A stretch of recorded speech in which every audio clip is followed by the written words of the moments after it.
Now I've got the walls open, clean those out. Now I get to bring in all my trades, right? And they give me better prices. Clint Harp, star of TV's Fixer Upper and Restoration Road, recently came to town, and I wanted to share with you a few of the takeaways that I gleaned from his talk. Let's dive in. What do you want to do with your life? Like, what is that one thing that you actually really want to do? And you've all been asked this question before, and if you're like me, sometimes it's kind of scary to give the answer because you feel stupid, right? Like, no one really wants to be honest about the fact that what they really just wanted to do was quit their job and become like a bird watcher and make like really cool books about it. You know, like, no one, because you feel stupid for saying that, you know? But that's not stupid if that's what you really want to do, because somebody needs to read that book. And so I had to deal with the fact that I felt really stupid about this thing that I wanted to do. And he kept asking me, and one day he asked me again, and I finally said, okay, I'll tell you, but please don't laugh. He said, I won't laugh. And I said, okay, well, I just want to build furniture. And he's like, all right, I'm waiting for the joke. Where's the funny part? And I was like, that's it. I want to build furniture. And I like have no shop. I can't afford any lumber. I've only built a few things in my life. I was around my granddad, who was a carpenter, and, you know, he helped me buy some tools at one point in my life. We'll get to that a little later. But, like, other than that, I really don't know what I'm doing, and I have no way to make money doing it, and, you know, and I'm just, like, spouting off all the reasons why I can't do it. And he goes, let me stop you there. It's not dumb that you want to build furniture. Really, none of it's dumb. But what is a little bit crazy is that you're trying to figure out how to make it all work before just doing the thing. Like, your job is not necessarily to figure out where it's all gonna come from. Your job is to do the thing. And then let things work out the way they're gonna work out.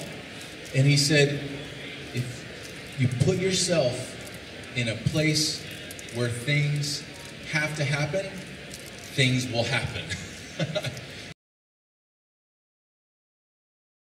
So in May of 2011, after 4 years of living in Houston, meeting with the life coach, crying over bottles of water at Starbucks, and really trying to figure out what I want to do, I quit my job in sales and decided I'm going to build furniture.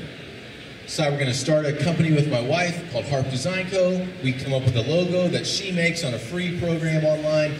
And we sit around our dining table and dream about this idea. I go into the garage and I start building furniture. The only way I know how is with free lumber that I get from dumpsters, because I have really only enough money to provide for my family in savings for like 6 months or so. And so that didn't include like buying lumber, so that wasn't a part of that budget. So I'd go around and I'd get pallets. And my goal was to make furniture that people would look at it and go, wait, that was a pallet? You know, like, I didn't want people to look at it and go, oh, you put legs on a pallet, that's cool. No, I wanted people to look at it and go, wait a second, you found that in the dumpster? That was a pallet? And it was like, yeah, absolutely. That was the goal. And so that's what I started to do. And we sit down with Chip and Joe, and it's me and Kelly, and we're all just talking. And finally, Joanna says this. And see, for all of you Fixer Upper fans, if you remember, if this sparks any memories. She says, Clint, let me ask you a question. If I just like sketched out a really simple drawing, real basic, and just asked you to build it, could you do that? Now, Kelly's sitting across the table from me, and I don't really know what was going on through her mind in the moment, but I like to think that she probably was going, Clint, look around this house. This is an incredible designer. She knows her stuff. No. Okay, you do not know what you're doing, you know? And because that just makes for a funnier story. But I think she was like on the same page as me, because what I did is I just looked at her and I said, absolutely, yes, I can do that. Couple disclaimers. I don't have a shop. My tools are in storage, and I don't have any lumber. So we'll figure that out. She says, great, why don't you go figure that out, and we'll go from there. And I said, okay. So I went back to Habitat for Humanity, this place that I felt like I should volunteer with for whatever reason, because volunteering pays great. My grandmother used to work for Jimmy Carter, and I grew up in Atlanta, and I looked up to the Carter family. So here I am, go back to the Habitat office, and I sit down, and I asked the guy, John, who's the director, I said, hey, John, I'm looking for a place to build. I wanted to build furniture because we talked a couple times on build sites together, and I was like, that was my ultimate goal here, and I finally got somebody I can build for, and I think it could probably be really beneficial and like a good business, possibly. It seems like a good thing, but I need a shop, and so like anybody has a garage I can borrow, or an outlet in the middle of a parking lot, just something. Like I just need somewhere to set up a shop. And he goes, well, I tell you what. We've got a shop here in Waco. It was our original cabinet shop. We don't need it anymore, and I'm trying to figure out something to do with it. So we'll just rent it to you. And I'm thinking, great. He's like, it's 1,600 square feet. And I was like, oh, gosh, that's not good, because I can do the math here. $1 per square foot, $1,600. I can't afford that. Half of that's $800. I can't afford that. Half of that's $400. I can't afford that. So I'm just thinking, this is ridiculous. And so he says, well, I tell you what, and I haven't said anything. And I said, okay, I'll play along. He goes, well, I tell you what, how about this? We'll rent it to you, let's say $50 a month. And I said, well, if that's your best offer, you know what? I'll take it. I think let's do this. And so I lock the door and say, we're signing papers before we leave this office right now. This is a fantastic deal. And so he goes, all right. Yeah, let's do it. $50, you take care of the electricity and the water. And so they do the first house. And if you're like fixer-upper alumni and you really love that way, you go all the way back. The first episode was this house, and it was on Gorman Avenue. And it was like a 3-story house, this giant white house, beautiful old house. And that was the first house. And Joanna calls me over there one day. She says, okay, we want to film you in the kitchen with me. We're going to just kind of work through some ideas of making an island and a table and a bench and like all this stuff. I'm like, great. So I go over and I film with her. I don't have any I'm so dumb at this point. I don't know. I just literally show up. I don't even have a measuring tape. I think I borrowed one from somebody. I had to borrow a pen or a pencil, a piece of paper, and like draw out these ideas for Joanna. And we're filming and we're walking around in circles in this kitchen. We don't know what we're doing, and we're both like out of breath when it's over. We're like, what did we just do? What is this? I don't even know. What are we doing? And then we stop, and I just do the next thing after I finish filming with her that makes sense. I go jump in the dumpster next to the house because people are on the 3rd floor of the house throwing really old shiplap pine from the 3rd floor down to the dumpster. And I'm like crying because I can build with that and I need that. So I'm like, hey guys, can you hold on for a second? Don't throw that away. Give me a minute. And I jump in the dumpster and I start pulling all this lumber out and I'm throwing it onto the ground. And I'm doing this for like 10 minutes. And the next thing you know, the producer of the show, Steve Alvarez, still a good friend of mine to this day, he and his wife Lauren were producing the show. He comes running around the corner and he's just yelling, Clint, stop, don't do any. And he's like really yelling at me, and I felt like I was in trouble. And I was like, what? I'm sorry. And he's like, no, just stop. Raj, get over here. And I'm like, Raj, what the heck is going on? Film this. Well, Raj is the camera guy.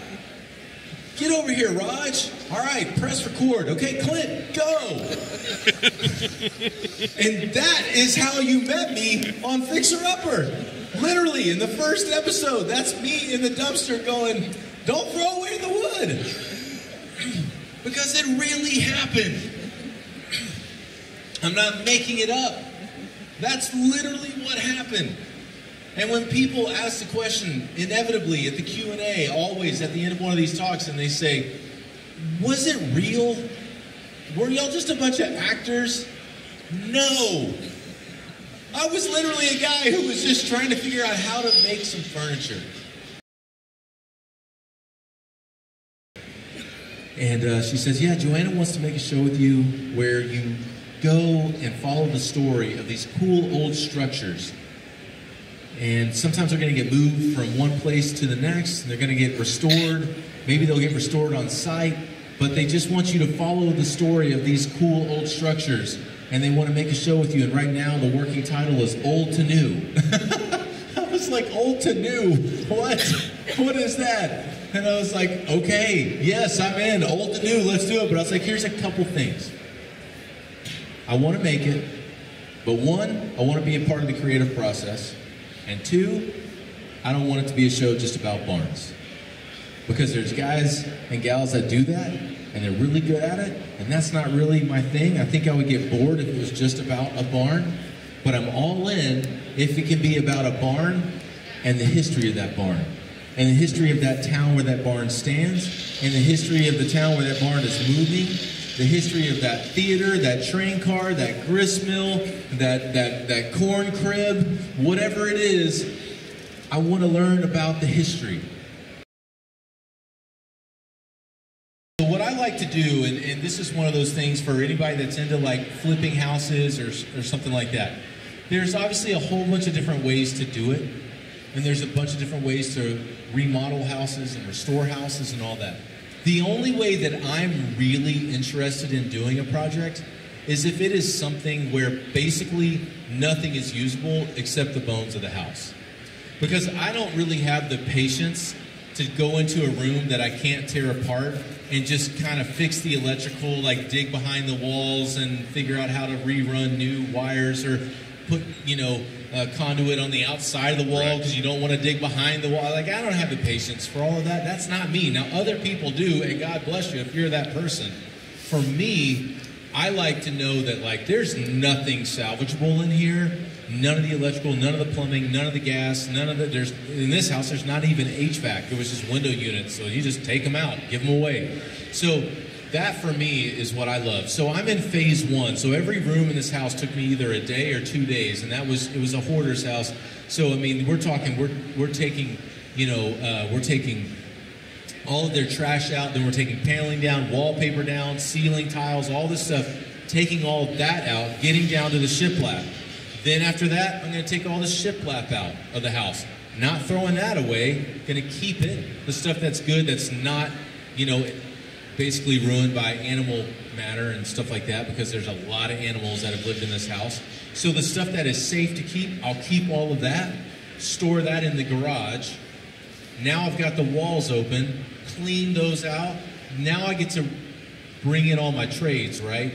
And they give me better prices because I'm able to say, hey, this is basically like a new house. Right. You're just running new electrical. There's not a lot of thinking here. Plumbing, electrical, HVAC, wide open. Just do your thing. And they're like, great, love this job. It's fantastic. That for me is the way to go.